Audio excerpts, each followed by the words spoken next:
പിതാവിന്റെയും പുത്രന്റെയും പരിശുദ്ധാത്മാവിന്റെയും നാമത്തിൽ ആമേൻ. എൻ്റെ പ്രിയപ്പെട്ടവരെ, ഇന്ന് ജൂലൈ 19-ാം തീയതി ഞായറാഴ്ച. അമ്മേ പരിശുദ്ധ അമ്മേ, അമ്മേ പരിശുദ്ധമേ, ദൈവമാതാവേ, കൃപാസനത്തിലൂടെ ഞങ്ങളുടെ ദേശത്തിനും അമ്മ മധ്യസ്ഥം തേടി തന്ന എല്ലാ അനുഗ്രഹങ്ങൾക്കും കൃപകൾക്കും ഞങ്ങളിപ്പോൾ ഹൃദയം നിറഞ്ഞ നന്ദി പറയുന്നു. അമ്മേ പരിശുദ്ധമേ, ദൈവമാതാവേ, 2004 ഡിസംബർ 7-ാം തീയതി ഉച്ചകഴിഞ്ഞ് 2:30 കൃപാസനത്തിൽ സംഭവിച്ച അമ്മയുടെ പ്രത്യക്ഷപ്പെടലിനെ കുറിച്ച് തിരുസഭയ്ക്ക് സമർപ്പിച്ചിരിക്കുന്ന പഠനരേഖകളുടെ മേൽ സഭാത്മകമായ പഠനം ആരംഭിക്കുവാൻ ഞങ്ങൾ പ്രാർത്ഥിക്കുന്നു.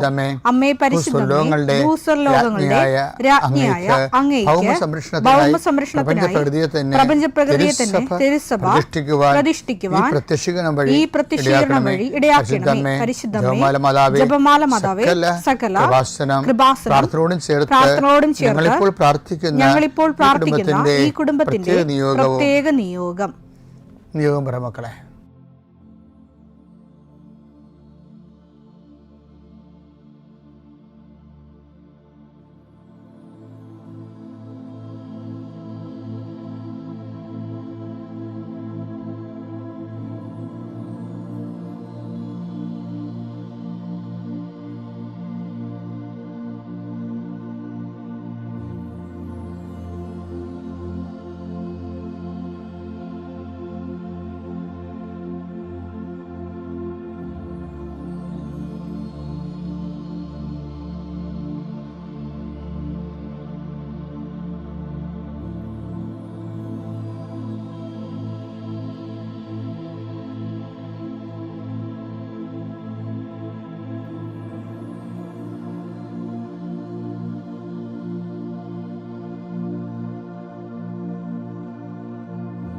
അമ്മയുടെ പ്രത്യക്ഷീകരണത്തിന്റെ ഈ അനുഗ്രഹവേളയിൽ ഞങ്ങൾക്ക് സാധിച്ചു തരുവാൻ കനിയണമേ. ആമേൻ. വിശ്വാസ പ്രമാണം. സർവശക്തനായ പിതാവും ആകാശത്തിന്റെയും ഭൂമിയുടെയും സൃഷ്ടാവുമായ ദൈവത്തിൽ ഞാൻ വിശ്വസിക്കുന്നു. അവിടുത്തെ ഏകപുത്രനും ഞങ്ങളുടെ കർത്താവുമായ ഈശോമിശിഹായിലും ഞാൻ വിശ്വസിക്കുന്നു. ഈ പുത്രൻ പരിശുദ്ധാത്മാവിനാൽ ഗർഭസ്ഥനായി കന്യകാമറിയത്തിൽ നിന്ന് പിറന്ന് പൊന്തിയോസ് പീലാത്തോസിന്റെ കാലത്ത് പീഡകൾ സഹിച്ച് കുരിശിൽ തറയ്ക്കപ്പെട്ട് മരിച്ച് അടക്കപ്പെട്ട് പാതാളങ്ങളിൽ ഇറങ്ങി മരിച്ചവരുടെ ഇടയിൽ നിന്ന് 3-ാം നാൾ ഉയർത്ത് സ്വർഗത്തിലേക്ക് എഴുന്നള്ളി സർവശക്തിയുള്ള പിതാവായ ദൈവത്തിന്റെ വലതുഭാഗത്തിരിക്കുന്നു. അവിടെ നിന്ന് ജീവിക്കുന്നവരെയും മരിച്ചവരെയും വിധിക്കുവാൻ വരുമെന്നും ഞാൻ വിശ്വസിക്കുന്നു. പരിശുദ്ധാത്മാവിലും ഞാൻ വിശ്വസിക്കുന്നു. വിശുദ്ധ കത്തോലിക്കാ സഭയിലും പുണ്യവാന്മാരുടെ ഐക്യത്തിലും പാപങ്ങളുടെ മോചനത്തിലും ശരീരത്തിന്റെ ഉയർപ്പിലും നിത്യമായ ജീവിതത്തിലും ഞാൻ വിശ്വസിക്കുന്നു. ആമേൻ. സുഖസ്ഥനായ ഞങ്ങളുടെ പിതാവേ, അങ്ങയുടെ നാമം പൂജിതമാകണമേ. അങ്ങയുടെ രാജ്യം വരണമേ. അങ്ങയുടെ തിരുമനസ് സ്വർഗത്തിലെ പോലെ ഭൂമിയിലും ആകണമേ. അന്നു വേണ്ടുന്ന ആഹാരം ഇന്ന് ഞങ്ങൾക്ക് തരണമേ. ഞങ്ങളോട് തെറ്റ് ചെയ്യുന്നവരോട് ഞങ്ങൾ ക്ഷമിക്കുന്നത് പോലെ ഞങ്ങളുടെ തെറ്റുകൾ ഞങ്ങളോടും ക്ഷമിക്കണമേ. ഞങ്ങളെ പ്രലോഭനത്തിൽ ഉൾപ്പെടുത്തരുതേ, തിന്മയിൽ ഞങ്ങൾ രക്ഷിക്കണമേ. ആമേൻ. നന്മ നിറഞ്ഞ മറിയമേ, സ്വസ്തി. കർത്താവ് അങ്ങയുടെ കൂടെ സ്ത്രീകളിൽ അങ്ങ് അനുഗ്രഹിക്കപ്പെട്ടവളാകുന്നു. അങ്ങയുടെ ഉദരത്തിൻ ഫലമായി ഈശോ അനുഗ്രഹിക്കപ്പെട്ടവനാകുന്നു. പരിശുദ്ധ മറിയമേ, തമ്പുരാന്റെ അമ്മേ, പാപികളായ ഞങ്ങൾക്ക് വേണ്ടി ഇപ്പോഴും ഞങ്ങളുടെ മരണസമയത്തും തമ്പുരാനോട് അപേക്ഷിക്കണമേ. ആമേൻ. കർത്താവേ, നിന്റെ ഉന്നതമായ നാമത്തിന് സ്തോത്രം ചെയ്യും. കർത്താവേ, നിന്റെ വിശുദ്ധ പൗരോഹിത്യത്തെ മഹത്വപ്പെടുത്തണമേ. കർത്താവെ, സഭയിലുള്ള സാന്നിധ്യം പ്രകടമാക്കണം. 40 വർഷം ഞാൻ അർപ്പിച്ച കൃപാന്റെ യുഗതിയാൽ കൃപാസ്ഥാനത്താറെ ജീവനോടെ പ്രത്യക്ഷപ്പെട്ട മാതാവിൻ്റെ മാധ്യസ്ഥ രോഗികൾ, പീഡിതരെ, മാനസിക സംഘർഷം അനുഭവിക്കുന്നവർ, ഡിപ്രഷൻ അനുഭവിക്കുന്നവർ, മരുന്ന് കഴിച്ചിട്ട് ഉറക്കം മൂടുകയും ശരീരം തൂക്കം വെക്കുകയും ചെയ്യുന്നതല്ലാതെ പ്രത്യേകിച്ച് പ്രയോജനമൊന്നും ഇല്ലാതെ ഡിപ്രഷൻ കൊണ്ട് വേദനിച്ച് ജീവിക്കുന്ന ആൾക്കാർ, കർത്താവേ, നീ അവരെ തൊടണമെന്ന് പ്രാർത്ഥിക്കുന്നു. ഓട്ടിസം കുഞ്ഞുങ്ങളെ, ഹൈപ്പർ ആക്ടിവിറ്റി കുഞ്ഞുങ്ങൾ, അവിടെ മാതാപിതാക്കന്മാരെ മനസ്സ് കെട്ടുപോയവരെ, തകർച്ച സങ്കടം കൊണ്ട് അവർക്ക് ജീവിക്കാൻ പറ്റാത്തവർ, ജീവിക്കാൻ വേണ്ടി ജീവിതത്തോട് മൽപ്പിടുത്തി നടത്തുന്നവർ, മരുന്ന് കഴിച്ചിട്ടും രോഗം സുഖമാക്കാതെയും രോഗം പൊറുക്കാതെയും ഇരിക്കുന്നവർ, എൻ്റെ കർത്താവിന് ഉന്നതമായ നാമത്തിൽ, സഭയുടെ അധികാരത്തിൽ, കുരിശിൻ്റെ അടയാളത്തിൽ, ദൈവശക്തിയാൽ നിനക്ക് ദൈവസന്ധിപ്പും സൗഖ്യം ലഭിക്കട്ടെ. പിതാവും പുത്രനും പരിശുദ്ധാത്മാവുമായ സർവ്വേശ്വര എന്നേക്കും ആമേൻ. എൻ്റെ പ്രിയപ്പെട്ടവരെ, നമുക്ക് പപ്പുവിൻ്റെ ഒരു സിനിമയില്ലേ, ഞാൻ സിനിമ തിയേറ്ററിൽ പോയി കാണത്തില്ല, പിന്നെ വല്ലവരുമായിട്ട് എന്തെങ്കിലും ഇതിൻ്റെ അടുത്ത സഹപ്രവർത്തകരൊക്കെ ആയിട്ട് വല്ല രാജ്യത്തല്ല ഈ പൺട്രസിലെടുത്തും പോകുമ്പോൾ വല്ല സമയമുണ്ടെങ്കിൽ അവിടുത്തെ ഫീസ് നോക്കും. അത് മോശം സിനിമ ഒന്നും കാണത്തില്ല, എല്ലാം നോക്കി കണ്ടാൽ പിന്നെ മോശമാണെന്ന് കണ്ട് അപ്പം തിയേറ്ററിൽ നിന്ന് ഇറങ്ങിപ്പോരും. ഒരു സംശയമില്ല കരുതി. അപ്പോൾ എന്താ പ്രശ്നം വെച്ചാൽ ഇത് എന്തിനാ വൈഷുഡ് നമ്മളിത് ഹൃദയം എന്തിനാണ് ആവശ്യമില്ലാതെ ശുശ്രൂഷയിരിക്കണമല്ലേ. അപ്പം അത് എന്താ ഞാൻ ഈ പറയാൻ കാരണം വെച്ച് കഴിഞ്ഞാൽ ഈ ഇപ്പം ശരിയാക്കി തരാമെന്നും പറഞ്ഞൊരു സിനിമ ഈ പണ്ടുണ്ടായിരുന്നതാണ് പപ്പുവിൻ്റെയൊക്കെ. പപ്പു ഒരു സ്പാനറൊക്കെ വെച്ചിട്ടുണ്ട്, വെള്ളാനകളുടെ നാട് അങ്ങനെ എന്താ ഇപ്പം ശരിയാക്കി തരാമെന്ന് പറയും. ഇത് ഏറ്റവും കൂടെ പറയണ ആരാണെന്നറിയാമോ? പിശാച. നമുക്ക് പിശാചാണ് ഇത് ഏറ്റവും കൂടി ഇപ്പം ശരിയാക്കി തരാമെന്ന് പറഞ്ഞത്. എന്താണ് ആ പിശാച പറഞ്ഞത്? അതിൽ ഇവനിങ്ങനെ കണ്ണും വെച്ച്, ബൈബിൾ പറയണമെന്നറിയാമോ? ബൈബിൾ പറയണത് ഇവനിങ്ങനെ കണ്ണും വെച്ച് വാതിക്കലിങ്ങനെ നിൽക്കുകയാണ്. നമുക്ക് എന്തെങ്കിലും തെറ്റിക്കഴിഞ്ഞാൽ അപ്പം ഇവൻ ചാടി പറ്റും. അതുകൊണ്ട് ബൈബിൾ പറയും, നീ തെറ്റ് ചെയ്യാതിരിക്കാൻ നോക്കണമെന്ന് പറയാം, അല്ലെങ്കിൽ അവൻ നിന്നെ കണ്ണു വെച്ചിട്ടുണ്ടെന്ന് പറയും. ഇത് വായിച്ചത് ഭാഗം വായിച്ചത് ഉൽപ്പത്തി 4:7 ഉചിതമായി പ്രവർത്തിച്ചാൽ, ആരുടെ പറയാം? കായനോട് ദൈവം പറഞ്ഞാണേ, ഉചിതമായി പ്രവർത്തിച്ചാൽ നീയും സ്വീകാര്യനാവുകയില്ല. കായന്റെ ബലി സ്വീകരിച്ചില്ലല്ലോ ദൈവം. അപ്പൊ ഉചിതമായി പ്രവർത്തിച്ചാൽ നീ സ്വീകാരനാകത്തില്ലേ? നല്ലത് ചെയ്യുന്നില്ലെങ്കിൽ പാപം വാതിൽക്കൽ തന്നെ പതിയിരിപ്പുണ്ടെന്ന് ഓർക്കണം. അത് നിന്നിൽ താല്പര്യം വെച്ചിരിക്കുന്നു, നീ അതിനെ കീഴടക്കണം. ഞാൻ അർത്ഥം എങ്ങനെ കീഴടക്കണം? എങ്ങനെ പാപത്തെ കീഴടക്കണത്?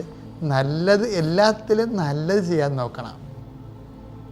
എല്ലാത്തിൻ്റെയും നല്ലത് ചെയ്യാൻ നോക്കണം.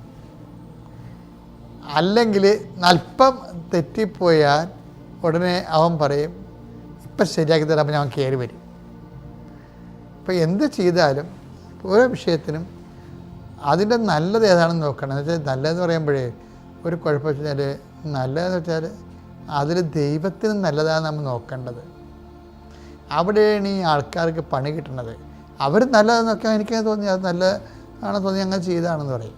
പക്ഷെ അവിടെ എന്താ വിഷയം? അത് ദൈവത്തിന് നല്ലതാണെന്ന് നോക്കണം. ദൈവത്തിന് നല്ലതാണെന്ന് നോക്കണമെങ്കിൽ പ്രത്യേകിച്ച് മെസ്സേജ് എടുക്കേണ്ട കാര്യമൊന്നുമില്ല. ചില ആൾക്കാർ ചില കൺഫ്യൂഷൻ വരും, മെസ്സേജ് എടുക്കണപ്പോഴേക്കാണ്.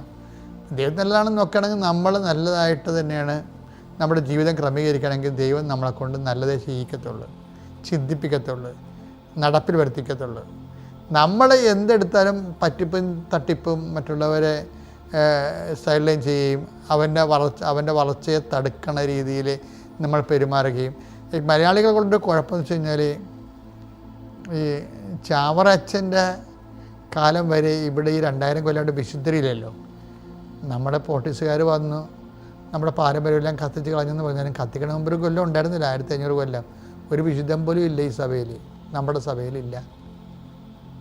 അവർ ചാവറച്ചൻ പോലും, ഞാൻ ചാവറച്ചൻ്റെ ഒരു വലിയ ഭക്തനാണ്. ഭക്തനെന്ന് വെച്ച് കഴിഞ്ഞാൽ ഒരു സാംസ്കാരിക ഭക്തനാണ്, ചരിത്രപരമായിട്ട് അദ്ദേഹത്തെ ഫോളോ ചെയ്യുന്ന ആളാണ്.